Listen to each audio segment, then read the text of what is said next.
I never believed in urban legends until, while rummaging through my grandmother's attic, I stumbled upon an old diary. Its cover was worn and faded, but when I opened it, the handwriting inside was eerily familiar. It was mine. Each page was filled with detailed accounts of my life, predicting my every move with uncanny accuracy. The first entry was from the day I was born, describing my first cry, the hospital room's wallpaper, and even the nurse's peculiar humming. As I read through the entries, a cold shiver ran down my spine. How could this diary exist? How did it know about my secret midnight escapades or the stray cat I befriended last year? The diary's predictions became increasingly unsettling, describing events that couldn't have been known to anyone but me. The goosebumps on my skin rose when I flipped to a page dated for tomorrow. It detailed an encounter with a shadowy figure at the edge of the woods behind my house. Despite my skepticism, a part of me felt drawn to the diary's words as though I was destined to follow its narrative. I decided to test the diary's authenticity, planning to avoid the woods entirely the next day.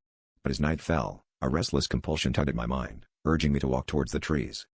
The woods were silent, save for the rustling leaves and the occasional hoot of an owl. Just as the diary had described, a shadowy figure emerged from the darkness.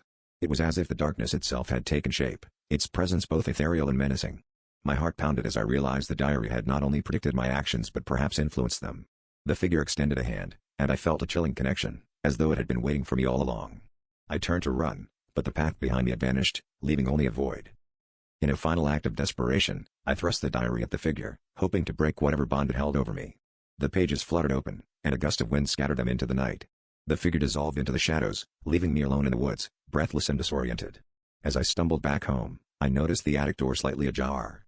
Inside, the diary lay on the floor, its pages blank and its cover pristine. I realized then that some stories are written not just in ink but in the choices we make, and the legends we unknowingly become a part of.